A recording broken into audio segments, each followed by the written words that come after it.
الحمد لله رب العالمين اللهم صل وسلم وبارك على نبينا محمد وعلى آله وصحبه أجمعين. Ernest Hemingway's short novel, or what we call novella, is going to be our last literary work we read for this American literature course. The author, as you can see, this is the picture of the author, Ernest Hemingway. Ernest Hemingway has a long biography that we can't cover over a class. He lived in Cuba and he visited Cuba. As you can see, he's a sailor man. He is standing in the picture out here. You can see in the picture, he's standing in front of one of the marlin fishes he has caught. He's a fisherman. He has been a fisherman in his life. He wrote a couple of novels and novellas. Old Man and the Sea is his most famous novels he has written. But he also had other literary works that we can remember him for. Example, like a novel, For Whom the Bell Tolls. This novel came out as a movie and it won one of the Oscar awards. It was awarded. The Sun Also Rises is also one of the famous novels that we can remember Ernest Hemingway for. But today we are limiting ourselves to what? To The Old Man and the Sea. This novella is a story of an epic. It's a story of an epic struggle between an old fisherman and the greatest catch of his life.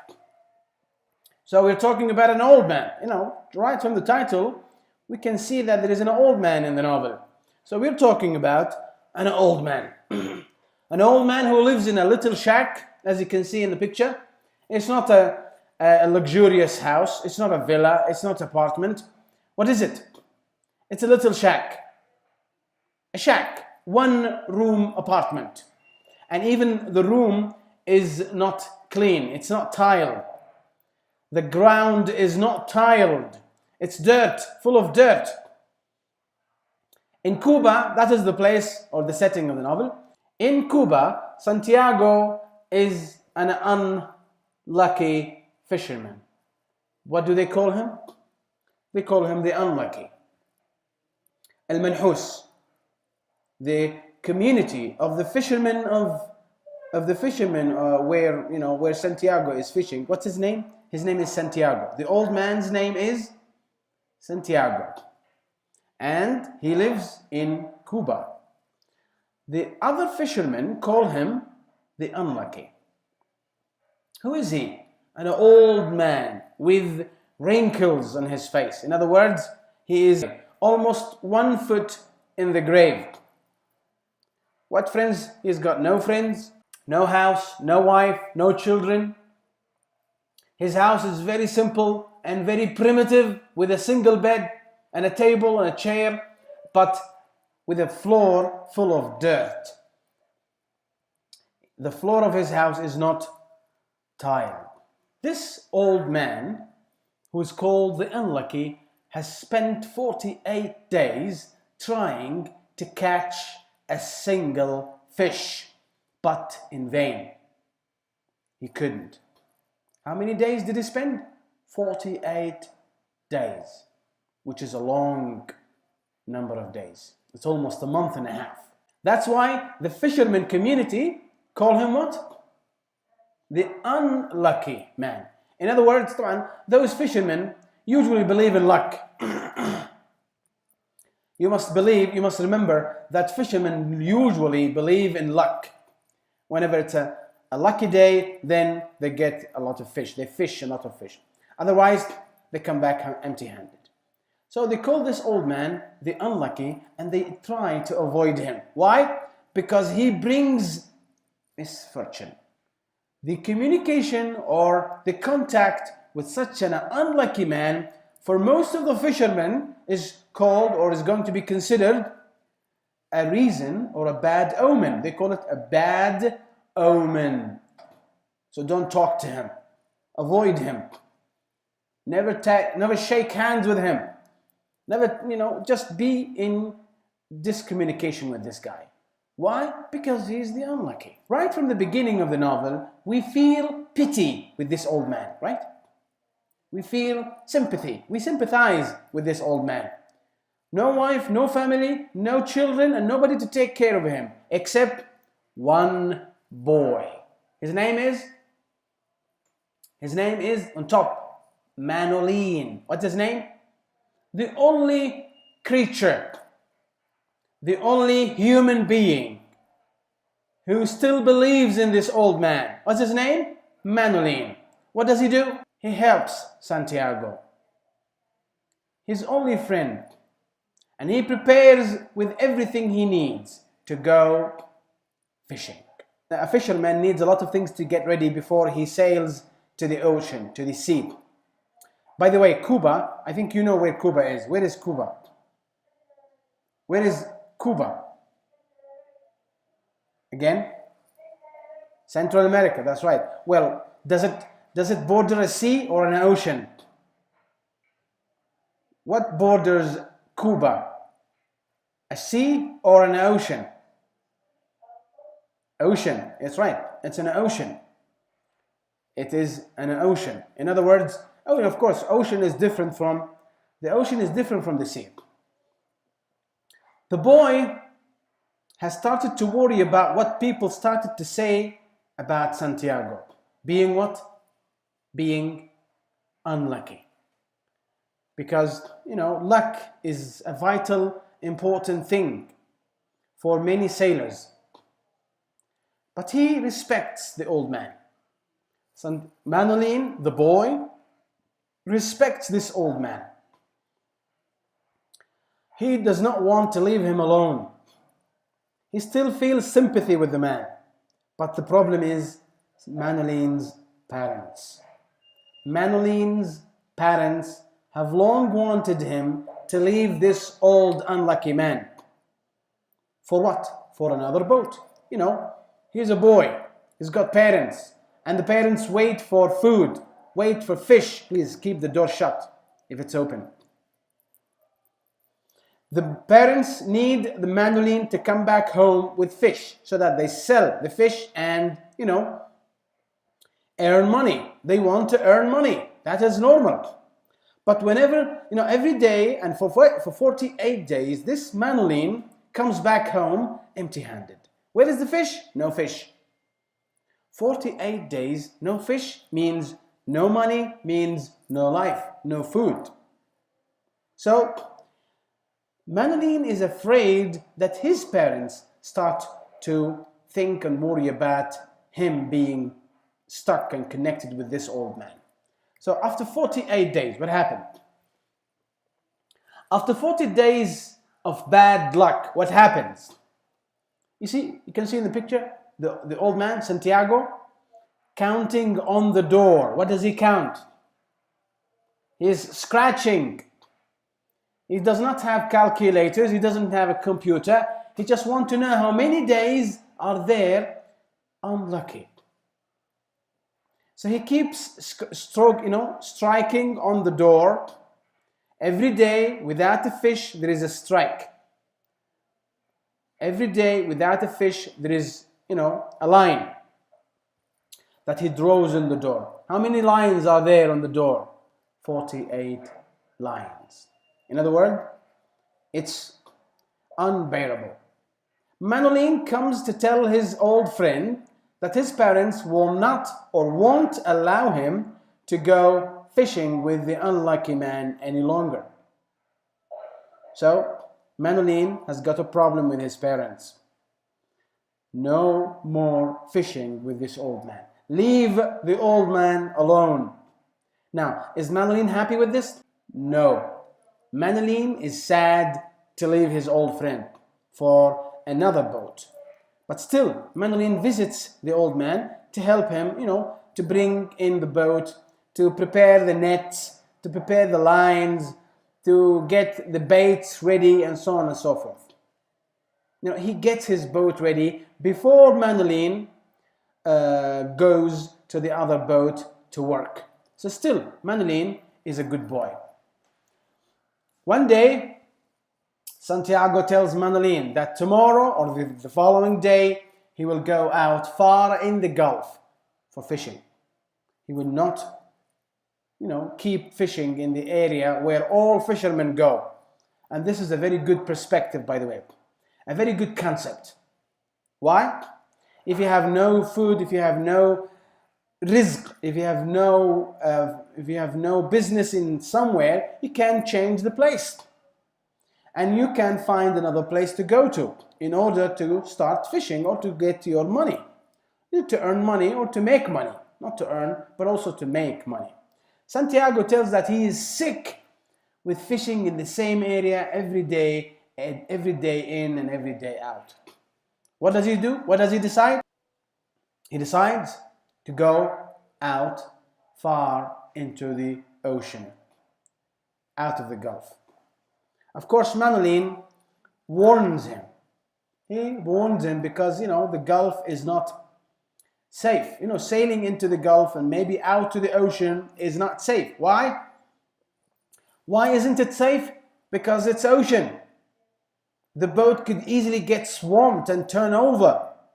And he might drown in the water. And he might die. Oceans is not like a sea. Ocean is always rough.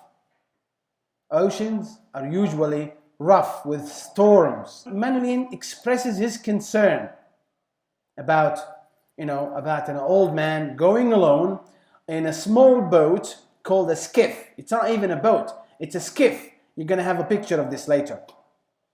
And he has to go out into the sea. The old man never listens to the advice of the young boy, and he comes back home to have a good sleep before he has to sail very far out into the ocean the next day. In his sleep, Santiago dreams of all places that he has visited in his young age in Africa. He's been a sailor man. Santiago has been a sailor man, a man who has sailed across the globe. He has been to Africa, and in Africa he had seen the African lions, and he dreams of Africa and African lions. Are you following? This is a symbol that we have to answer by the end of the class. What do these lions symbolize? He dreams of lions, then what do these lions stand for? It's a symbol in the novel. But we will finally later on, eventually we will know what these lions stand for. In the following day, Santiago leaves shore alone on his boat. Can you see the boat over there? It's a small boat. It's not even called a boat. It's called a skiff. When does he leave the shore? He leaves it before sunrise. Before the sunrise. Why? Because he knew he was going to be far out, and he left the smell of the land behind. Santiago alone moves into the ocean, and as he sails, Santiago spots flying fish. Flying fish. I think you know what flying fish are. They fly. A fish with wings. These are fish with wings. And he can understand that today is going to be a very special day. Why? Because he is not fishing in normal places. Where is he fishing? Out in the Gulf. Out in the Gulf, where storms can happen. Santiago can spot a bird called a man of war. This bird is called a man of war. Why? Because this bird lands like a jet plane into the sea and picks its food. The bird lands in the water just like a jet plane. Have you heard of jet planes? طائرة تفاحة. So this bird is called man of war just because its way of diving into the water of the sea. Why? To pick its fish. It hunts its fish this way. So the old man follows near the bird and drops his own lines. What are lines? Lines. lines and the hook. What are lines? You know the lines with which he can hunt the fish. Yes, the lines. Sinara. خيوط السنارة. So he drops his lines into the area, hoping to capture at least a fish or two that he can see around in the surface. Santiago moves on, and he now has a school of dolphins traveling so fast and too fast for either the birds or Santiago to capture. School of dolphins. I think you understand the meaning of dolphins. So can he hunt dolphins? Do you think this man with this very limited capacities, limited tools, can you see the skiff? Can you see the skiff he is on? It's very limited means. Do you think he can hunt a dolphin with a dolphin size? No, I don't think so. He doesn't have the equipments, the good tools to hunt a dolphin. That's why he let the dolphins go. He does not hunt them. Is this clear? Now, he throws more and more of his lines. He throws more and more of his lines in the water. And I think, of course, you understand that in the line, at the end of each line, there is a hook. And in the hook, there is a bait. Well, that is normally how fishing goes. And he catches a small tuna. Well, that is a good luck now. It's a lucky day. It's a lucky day. But where? Where is he fishing? He is not fishing close to the coast. He's fishing far away, out of sight. No one can see him. In a dangerous place. So now he gets a tuna, which is, of course, a good omen, a good catch. Tuna is a good catch. Why? Do we have to cook tuna? Do we have to cook tuna for eating? No. Tuna is one of the few fish that we don't have to cook in order to eat.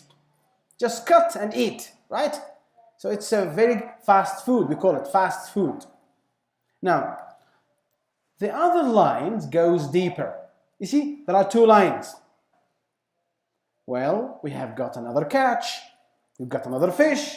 Santiago is happy that he is having a fish after another fish. But this one is exceptional. Why? Why? Look at the line. Look at the tug of the line. The fish has pulled the line so hard in such a way as to almost bend the line stick. Look at the stick. In other words, it's a big fish, right?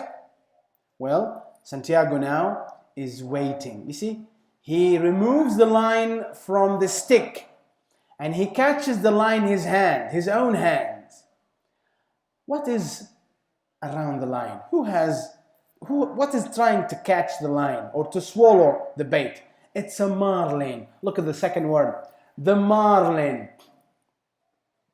What is the marlin? What is the marlin?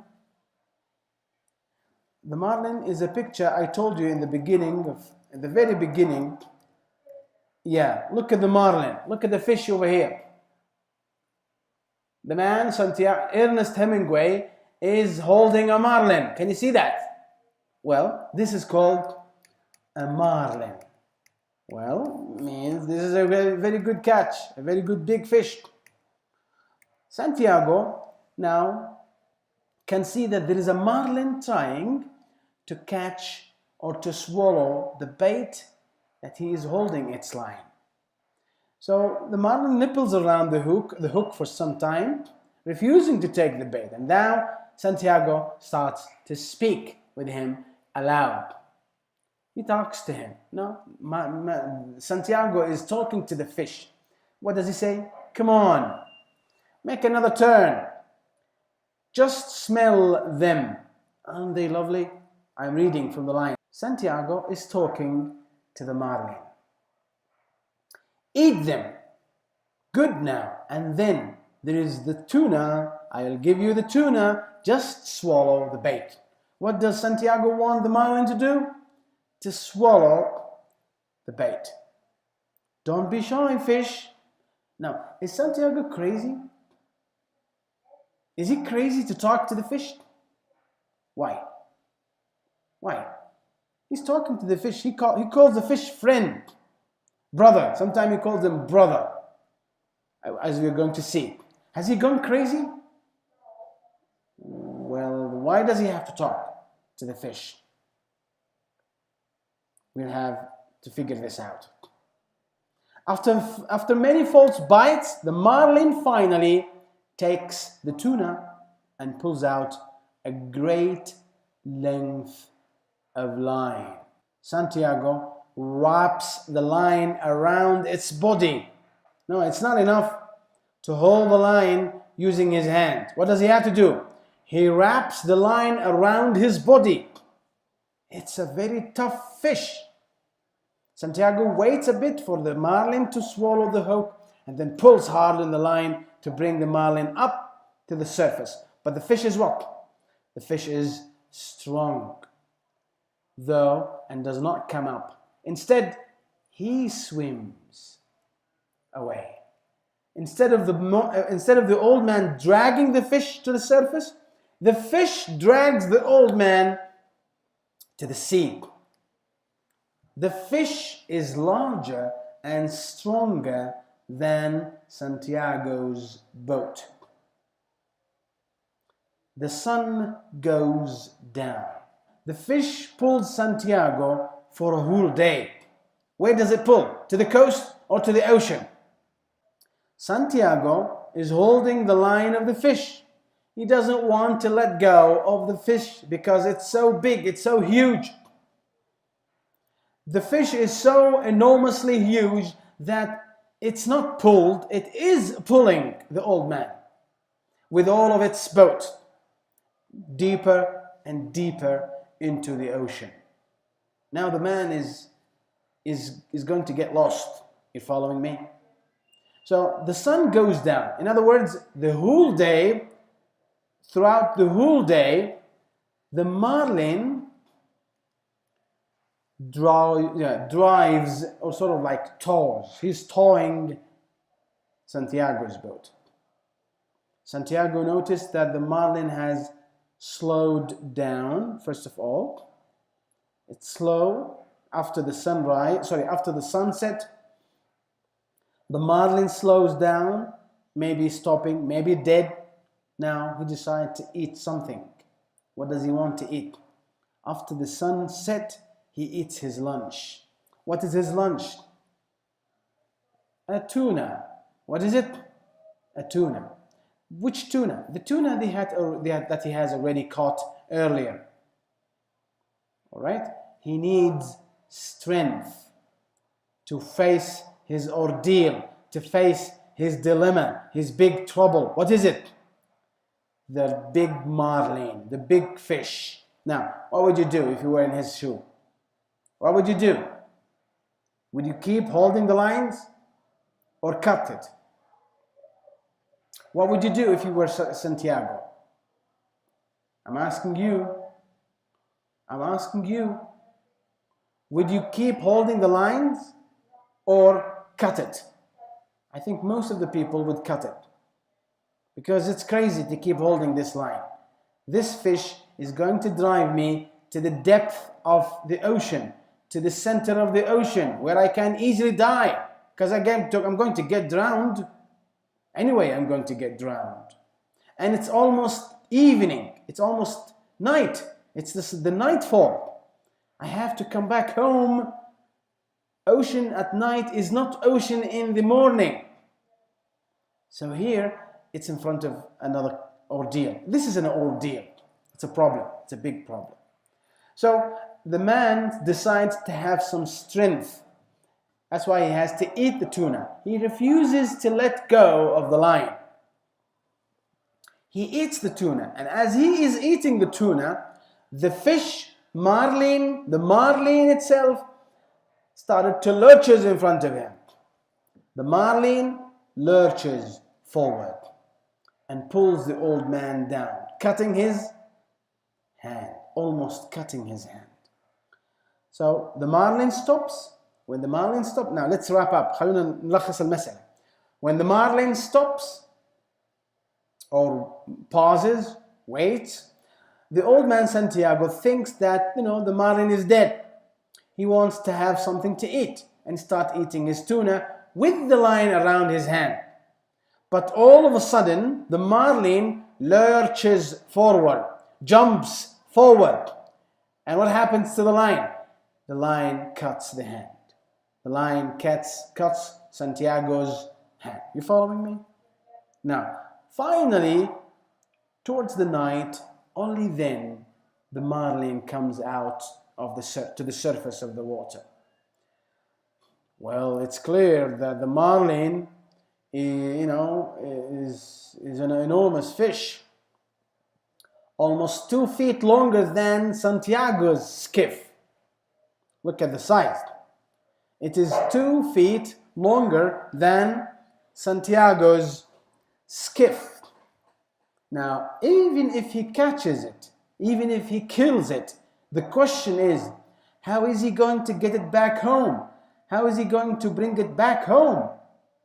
It's big. Do you think he's going to load it on the boat? It's the same risk. Because if the Marlin is loaded on the boat will sink. What is going to happen? What is happening? We're trying to figure out. Santiago realizes that the Marlin could destroy the boat if he wanted to. If the Marlin wanted to. Again, would you let go of the line or keep it in your hands? Would you keep the line or let it go? Now the Marlin is jumping over the boat. It's almost like destroying it. But Santiago refuses to let go of the line, talking to the Marlin. You are killing me, fish. But you have a right. You have a right to. You have the right to struggle because you are struggling for your life. But I am also struggling for my life. I am struggling for my name. Everybody is calling me what? This is what Santiago is talking to himself. Everybody is calling me the unlucky. Never have I seen a greater or more beautiful, a calmer or more noble thing than you, brother. He calls it brother. Come on. You want to kill me? Come. I am ready. I don't care who kills who. Who kills who? I don't care. There's a word here. I wrote you. It's not you. I don't care who kills who. To be or not to be. Either I kill you and bring you back home, or you kill me, I'll drown in the boat to the bottom of the ocean. I don't care. What happens? What do you think? Who is going to kill the other? Santiago kills the fish. Santiago kills the big fish. Look at the fish. Look at the size of the fish. Now, how does he take the fish back home? Now, the fish now is dead. Santiago lashes the fish with him alongside the skiff. Lashes means ties. He binds the big fish alongside the out seam of the boat. It's not the inside of the boat. This is a great job, by the way. This is a heavy job. Not a an old man's single job. No, this is not. This is a job to be done with at least 5 strong young men. But this man does everything alone. Now, is it over? Is the story over? Is he coming back home with the fish and that's it? No. What happened an hour later? What happened an hour later? An hour later, after Santiago kills the Marlin, a group of sharks appear. Don't forget, it's the ocean. The sharks have smelt the blood They have smelt the trail of blood that the slain marlin left in its wake, and they followed the blood. Well, what do you think? Do you think the shark is going to leave it alone and say, this belongs to the old man? No. The shark's head was out of water, and his back was coming out, and the old man could hear the noise of the skin and the flesh ripping on the big fish. They started eating Santiago's fish. Now, Santiago has got another big problem. It's a heavier problem. It's a more difficult problem to handle with. It's a problem of the sharks. First it was the marlin, and now he has to protect his catch. What does he do? He has to fight the sharks. Santiago prepares his harpoon. Look, what is he holding in his hand? What is he holding? He's holding the harpoon. But the problem is, he rammed the harpoon down onto the shark's head, and the harpoon goes away with the dead shark. The problem is, the harpoon is gone. The shark is gone, but the harpoon is gone. There are more sharks to fight. Santiago goes to the second weapon. Again, what is the first weapon? What's the first weapon that Santiago uses against the sharks? It is the harpoon. It is the harpoon. 2 hours later, there are more and more schools of sharks. Shovel-nosed sharks arrive at the skiff. After losing his harpoon, Santiago, uses or makes his other harpoon. What does he do? He fastens his knife to the end of the oar. Look at the knife. He's holding a knife, and at the end of the knife, he ties the knife to the end of the oar. What's the oar? O-A-R. What's the oar? Al-Mizdaf. And now he wields it just like a harpoon against who? Against the sharks. He kills the first shark easily, but while he does this, the other sharks is ripped at the marlin and eating the marlin. He fights sharks on one side, and there are more sharks on the other side of the boat that eat what? That rip at what? They rip at the marlin. They eat the marlin underneath the boat. Santiago could not handle the number of the sharks that started to smell the blood of each other's. There are sharks dead, and there are sharks coming. More and more schools of sharks to happen to appear in front of Santiago. And the problem is that he has lost his knife. The knife has been Santiago has been stabbing the sharks with his knife, and the knife is gone. The oar is there, but the knife is gone. What does he have to do? Now Santiago has to use his third weapon. What is his third weapon? He does not kill the sharks now. He uses his club. Look at the club. The club of his boat. The club of the oar. The club is the wide part of the oar. It's not the handle, it's the other part. He uses this to kill as many sharks as possible. And as he's doing that, he apologizes to the marlin. Imagine, look at how funny this man is. He's killing the sharks, but he's talking to the marlin. And at the same time, he wishes for the young boy to be with him. He has never wished Manolin, the boy, to be with him except today. This is, by the way, the second day. This is the second day. On his way back home, he spends the whole second day fighting what? Fighting the sharks with all the possible weapons he has got. And in the night, the sharks return. By midnight, he fought, he's now fighting in the midnight of the second day. He clubs desperately at the fish. Clubs, he uses the club of the oar, desperately trying to kill, or at least to keep the sharks off his own fish. Santiago grabs the tiller. The fourth weapon is the tiller. Can you read the tiller? Santiago grabs the tiller. Why? Because the club of the boat is already destroyed. He has, almost destroyed his club. He doesn't want to destroy that, because if he destroys it, he can no longer go back home. What does he do? He tries his tiller, the tiller of the boat.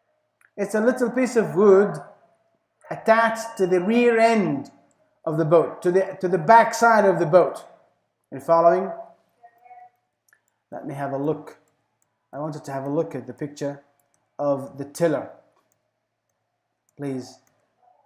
What is the... Yeah, here. Look at the tiller. At the end of the boat, there is a piece of wood that directs the boat. It's responsible for directing the boat. You following me? What do you call this piece of wood? The tiller. Are you following? Now, shall we go on? Santiago, having used all the possible weapons, Santiago is out of sources, is out of resources, is out of weapons, decides to go back home with the skeleton of the fish. He sailed lightly now, and he had no thoughts nor any feelings of any kind. Why? On the third day, Santiago is collapsed, is destroyed. He has lost the marlin. He no longer can have any protection for the marlin. The marlin is, what is left of the marlin is just a skeleton. What is a skeleton? It's only the bones. Santiago reaches the shore exhausted. He reaches the shore very much exhausted, very much tired. He's trying to pull his boat with the marlin ashore, but he was too tired to carry the marlin home. He could barely pull himself home and collapsed on his bed to fall what? To fall asleep.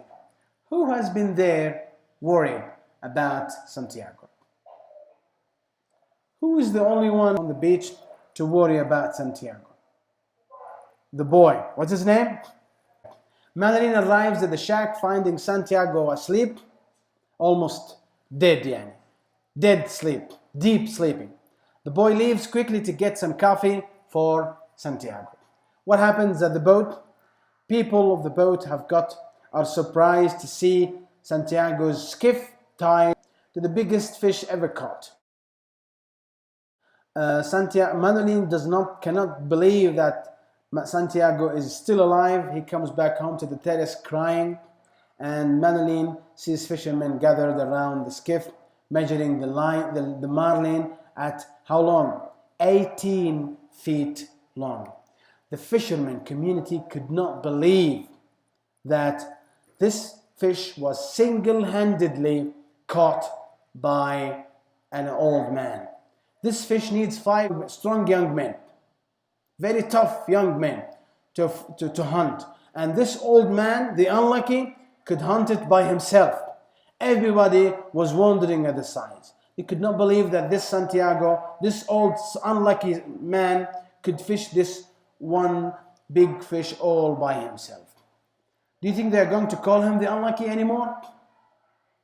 Do you think the sailors or the fishermen community would call him the unlucky anymore? I don't think so. When Madeline returns to the shack, Santiago is awake. The two speak for a while, and Madeline says, now we will fish together again. Nobody is going to call you the unlucky anymore. I am going to come back to your boat, no matter how.